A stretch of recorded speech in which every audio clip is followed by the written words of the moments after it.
नमस्कार, मैं हूं रमन कुमार। आप देख रहे हैं पतन की आवाज़। पतन की आवाज़ में एक बार फिर से आपका स्वागत है और आज का विषय जो मैं आपके लिए लेके आया हूँ, योग और योग का इतिहास। हम सभी जानते हैं कि योग हमारे जीवन है, योग हमारी पद्धति है, योग हमारे संस्कार है और योग के बिना मनुष्य जी नहीं सकता क्योंकि साँस और शरीर का मिलन ही को ही योग कहते हैं। विशेष जानकारी के लिए आज हमारे साथ हैं डॉक्टर आर के द्विवेदी जी, जो भारतीय योग संस्थान से हैं और साथ में योग का प्रेशर विशेषज्ञ भी है। उनसे जानेंगे। सबसे पहले द्विवेदी जी का बहुत-बहुत धन्यवाद हमारे चैनल वतन की आवाज़ में। और बहुत स्वागत, धन्यवाद। क्योंकि कई बार आपने हमारे चैनल के माध्यम से बहुत समय देते हैं और पहले भी हमने एक सीरीज चलाया था जिसमें योग निरोग के माध्यम से कई बीमारियों का निदान हुआ था, जिस पे आज भी लोग कमेंट आते हैं। लेकिन आज का विषय योग और इतिहास है। तो सबसे पहले जानेंगे द्विवेदी से कि डॉक्टर साहब ये बताइए कि आखिर योग क्या है? क्या समझे हम योग को? झा जी, योग एक जीवन जीने की कला है। योग से ही व्यक्ति समाज में ठीक से अपना जीवन यापन कर सकता है। बिना योग के न तो वो स्वास्थ्य प्राप्त कर सकता है, न शांति मिल सकती है और न अध्यात्म को पा सकता है।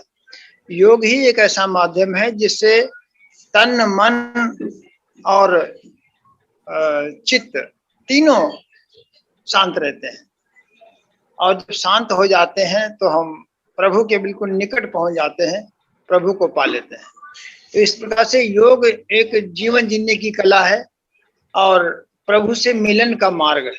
गृहस्थ में रहते हुए हम अपने आप को स्वस्थ रखें और ठीक से जीवन यापन कर सकें। तो डॉक्टर साहब ये बताइए कि आगे इस योग का इतिहास कहाँ से, क्या पतंजलि से, जो महर्षि पतंजलि से योग शुरू हुआ है या उससे पहले से योग हमारे संस्कृति में है, सनातन धर्म में? योग तो बहुत प्राचीन जीवन जीने की शैली है। इसको पतंजलि ऋषि ने, जिनको कि स्वयं अवतार माना जाता है, इन्होंने योग दर्शन लिख करके योग को अति सरल बना दिया है। इन्होंने योग दर्शन समाज को दे करके समाज को ये सिखाया है कि योग कैसे किया जाए। योग केवल आसन ही नहीं है, योग में 8 अंग बताए इन्होंने। अष्टांग योग का वर्णन किया। 8 अंगों में यम, नियम, आसन, प्राणायाम, प्रत्याहार, धारणा, ध्यान और समाधि। इस प्रकार से हम यम जो बनाए गए ये समाज में रहने के लिए, कि समाज में हम कैसे अपने आप को व्यवस्थित ढंग से रख सकें, इसके लिए अहिंसा, सत्य, अस्तेय, ब्रह्मचर्य, परिग्रह का पालन करना इन्होंने बताया। फिर नियम बनाए। नियम अपने लिए बनाया कि शौच, संतोष, तप, स्वाध्याय, ईश्वर प्रणिधान, ये नियम बनाए कि मनुष्य इनका पालन करते हुए फिर समाज में जीवन यापन करे तो बहुत ही शांति, सफलता पूर्वक, कुशलों में कर्मों में कुशलता लाते हुए अपना जीवन यापन कर सकता है। उसके बाद में फिर कुछ आसन बताए। आसन के बाद में प्राणायाम बताया। प्राणायाम के बाद में प्रत्याहार, फिर धारणा, ध्यान और समाधि। इस तरीके से स्टेप बाय स्टेप 8 अंग बताए। लेकिन योग को लोग आसन ही समझते हैं कि आसन कर लेते हैं, सोचते हैं कि यही योग है। लेकिन ये योग में जाने का एक बस केवल रास्ता है, ये पूर्ण योग नहीं है, ये तो एक उसका एक अंग मात्र है। हाँ, इसलिए योग का बहुत बड़ा विशद वर्णन पतंजलि ने दिया। हाँ डॉक्टर साहब, यही बात आ रहे थे कि कई लोग ये समझते हैं जैसे कि आजकल कमर्शियल योग हो गए। कमर्शियल योग में उसमें हाथ मोड़ना, पैर मोड़ना, बहुत तरीके की कलाकृति दिखाना, तो उसे वो योग कहते हैं। तो क्या ये योग है या योग कुछ और है जिसे हम समझ नहीं पा रहे? योग बताते तो दिया, योग का पूर्ण मतलब अष्टांग योग से है। जो 8 अंगों का पालन करेगा वही पूर्ण योग को समझ पाएगा। केवल आसन शारीरिक लाभ तो देंगे लेकिन मानसिक लाभ नहीं देंगे, आपको आध्यात्मिक लाभ नहीं देंगे जब तक आप उनके 8 अंग का पालन नहीं करेंगे। यम नियम पहली क्लास है, यम और नियम का पालन। फिर जब आप यम नियम का पालन करोगे तो आपका आसन भी ठीक से होगा, प्राणायाम भी ठीक से होंगे, फिर प्रत्याहार होगा। प्रत्याहार के बाद में फिर धारणा, आपका चित्त किसी को धारण करने योग्य बनेगा। जब धारणा कर लोगे तब ध्यान, और ध्यान से फिर समाधि में जाना सहज हो जाएगा। तो इस तरीके से ये ईश्वर मिलन का एक मार्ग है। योग का मतलब मिलना होता है, आत्मा का परमात्मा से मिलन। तो ये पूर्ण मिलन की विधा है कि हम योग के माध्यम से अपने प्रभु को कैसे पाएं। मात्र आसन ही योग नहीं है। योग के भी जैसे मैंने सुना है या पढ़ा है कि कई तरीके की हैं, जिसमें से मैंने कुछ नाम हठ योग, लय योग, राज योग और भी कई प्रकार के योग हैं। तो जी, क्या अलग अलग इसमें अलग क्या है? इसमें विधियां अलग अलग हैं, विधियां अलग अलग हैं। पतंजलि ने जो लिखा है, उन्होंने अष्टांग योग के द्वारा मार्ग को तय करने का विधि बताया। राजयोग अलग विधि है, हठ योग अलग विधि है। इस तरीके से योग के अलग अलग लोगों ने अलग अलग विधियां बताए, लेकिन जो गृहस्थियों के लिए है वो अष्टांग योग ही है। अष्टांग योग के माध्यम से सरलता से हम अपने गृहस्थ जीवन को सुधारते हुए अपने मंजिल तक पहुंच सकते हैं। नहीं, लेकिन ये बताइए कि योग जो है, योग के माध्यम से हम जो क्या पाना चाहते हैं, वो किस माध्यम से मिलेगा? जैसे हाँ, योग से हम पाना क्या चाहते हैं? योग से हम शारीरिक लाभ में हमें स्वास्थ्य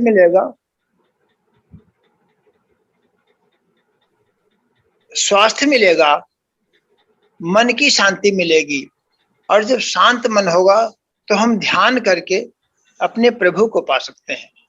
इस जीवन का उद्देश्य ही क्या है? मानव जीवन किस लिए मिला है? मानव जीवन इसीलिए मिला है कि हम अपने परमात्मा से मिलन मना लें। तो प्रभु से मिलने का ये मार्ग है। गृहस्थ जीवन को सबसे उत्तम जीवन बोला गया, गृहस्थ आश्रम, इसको भी आश्रम बोला गया। इसमें हम कैसे रहें, इस आश्रम का निर्वाह कैसे करें, तो उसके लिए यम नियम का जब पालन करते हैं, और यम नियम का गीता में भी दिया गया है कि अपने कर्मों में कुशलता लाते हुए हम अपने जीवन को जिएं। योगा कर्मसु कौशलम, योग से कर्मों में कुशलता आती है। आप समत्वम योग उच्चते, योग से समता आती है। सुख दुख इत्यादि में आपको सम बने रहने की अवस्था आती है। चित्त की जो अनेकों वृत्तियां हैं, चित्त हमारा अशांत रहता है, अचंचल मन को शांत करने की विधि बताई गई इसमें। तो इस तरीके से हम पूरी तरीके से शांत होकर के ध्यान करके और अपने परमात्मा को पा सकते हैं, और वो अष्टांग योग के माध्यम से ही संभव है। इसलिए पतंजलि के योग सूत्रों का विशेष इसमें दिया गया। डॉक्टर साहब ये बताइए कि जो चित्त है और मन है, क्या दोनों अलग अलग है, एक ही चीज है? चित्त की अवस्थाएं हैं और मन भी वही है। मन एक्चुअली में विचारों का समूह है, और ये जो विचारों के समूह से जो संस्कार बनते हैं वो जब जमा होते हैं वो चित्त पर जमा होते हैं। वो स्टोर है, एक स्टोरेज है। जैसे जैसे संस्कार हमारे बनते हैं वो कहीं ना कहीं तो रुकेंगे जाकर के, तो वो चित्त में जमा होते हैं, और वही चित्त से फिर वो ट्रांसफर होते रहते हैं अगले जन्म में। तो इस तरीके से हम मन को और चित्त को अलग कर सकते हैं। मन में तो हजारों विचार आते रहते हैं, आते हैं जाते हैं, अच्छे भी आते हैं बुरे भी आते हैं, लेकिन कुछ हमारे चित्त पर जमा हो जाते हैं, स्टोर हो जाते हैं, और उन्हीं के हिसाब से हम फिर कार्य करना चालू कर देते हैं।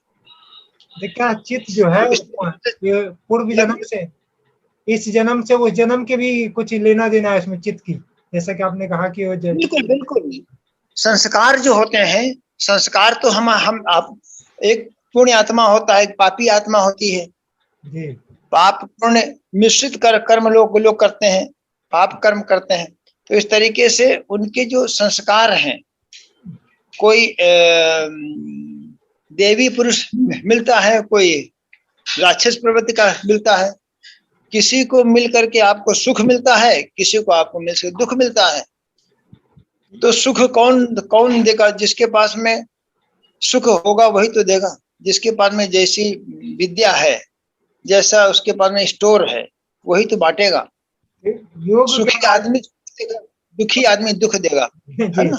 जी, तो योग के माध्यम से भी हम पुनर्जन्म को साबित करते हैं कुल मिला के। पुनर्जन्म तो देखो, जन्म तो होना ही हो, क्योंकि आत्मा तो अजर अमर अविनाशी है और ये शरीर हमारा विनाशी है। ऐसा तो नहीं कि बस यही एक लास्ट जन्म मिल गया, आगे फिर कुछ मिलेगा नहीं। तो जन्म तो आगे आत्मा फिर लेगी, क्योंकि आपने जो कर्म किए हैं उनका भोग फिर कौन भोगेगा? वो भोग भोगने के लिए मनुष्य का जन्म लो या किसी और योनि में जाओ, जन्म तो होना ही होना है। अच्छे कर्म करोगे तो मनुष्य योनि का मिलेगा, और कोई वैसे कर्म है तो कर्मानुसार ही तो मिलता है जन्म। लेकिन भाई टाटा बिरला के यहाँ भी जन्म मिलता है, और एक झुग्गी झोपड़ी में भी मिलता है, जन्म मिलता है। मनुष्य वो भी है, मनुष्य ये भी है, लेकिन एक जन्म पाते ही लखपति करोड़पति अरबपति बन गया, और एक आते ही गरीबी के भार से उसको खाना भी नसीब नहीं हो रहा है, बिस्तर भी नहीं है, तो उसके भी कर्म है, संस्कार है।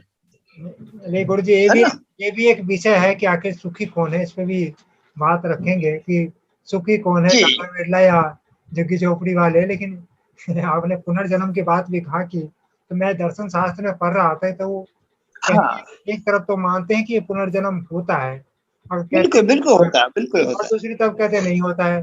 तो उनका तर्क ये है कि अगर आप ईश्वर को मानते हो या स्वर्ग नर्क को मानते हो तो पुनर्जन्म मानना पड़ेगा। अगर पुनर्जन्म नहीं मानते हो तो स्वर्ग नर्क को भी नहीं मानना पड़ेगा। तो आपके स्वर्ग नर्क देखिए झा जी, इसी जीवन में आपको खुद अनुभव होता होगा कि मैं स्वर्ग में हूँ या नर्क में हूँ।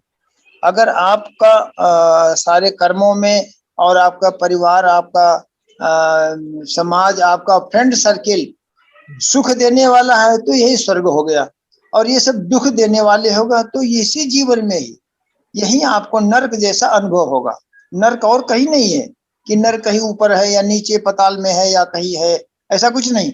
इसी मनुष्य रूप में ही आपको राक्षस भी मिल जाएंगे, आपको देवता भी मिल जाएंगे, है ना? तो ऐसा कुछ नहीं है।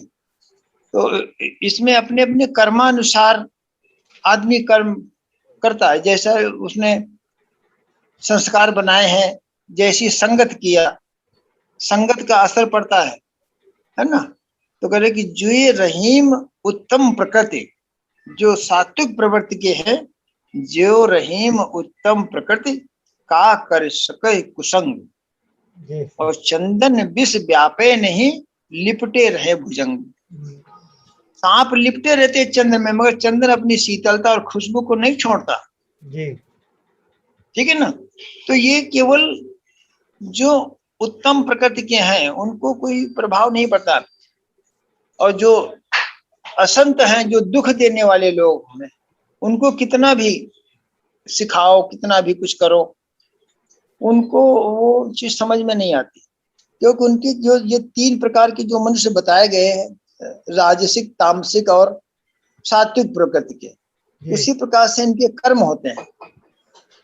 राजसिक कर्म कर रहे हैं कि तामसिक कर रहे हैं कि सात्विक कर्म कर रहे हैं। सात्विक वाला दुख नहीं देता किसी को, राजसिक मौका पाएगा तो दुख भी दे देगा या सुख भी दे देगा, और तामसिक वाले तो दुख ही दुख देंगे, सुख देने का कोई काम नहीं। वो वाणी भी ऐसी बोलेंगे कि आपको चुभेगी। मन वचन कर्म उनके तीनों तामसिक होंगे। तो इस तरीके से उन्हीं के हिसाब से कर्मानुसार उनके संस्कार बनते रहते हैं, वही उनको जो है मिलता है। जी साहब, बहुत बहुत आपका धन्यवाद। आप सभी देख रहे थे योग और योग का इतिहास। ये आप सबको बता दें कि एक सीरीज चल रही है जो आपके 12 तारीख तक मिलेंगे। आज 5 तारीख से 12 तारीख तक कंटिन्यू चलेगा। हाँ, 11 तारीख को हमारा भारतीय योग संस्थान का जी। स्थापना दिवस है, 55वां स्थापना दिवस। हाँ, उसी के सिलसिले में लगातार चलाया जा रहा है। और कल कल का जो विषय होगा वो अष्टांग योग होगा। अष्टांग योग में हम यम नियम पे बात करेंगे। धन्यवाद। बिल्कुल बिल्कुल, मैं यम नियम के विषय में आपको बहुत विस्तृत बताऊंगा कि यम नियम है क्या। और बिना यम नियम के पालन के आसन हो ही नहीं सकते। जो लोग डायरेक्ट आसन में घुस जाते हैं, जैसे पहली और दूसरी क्लास नहीं किया और तीसरी में चले गए, तो फिर उन्होंने बेसिक तो बनाया नहीं, बेस तो सिखा ही नहीं है। वो लोग केवल आसन को ही योग समझते हैं जी। तो आसन योग नहीं है, क्योंकि पतंजलि ने जिन्होंने बनाया योग का, जिन्होंने रचना रची योग दर्शन की, उनको कोई कमर दर्द नहीं था, उनको कोई शुगर नहीं थी, उनका न कोई बीपी था। उन्होंने मानव कल्याण के लिए ये सब बनाया था। अब ये बात अलग है कि आप भुजंगासन करोगे तो कमर दर्द ठीक हो जाएगा, ये करोगे तो डायबिटीज खत्म हो जाएगा।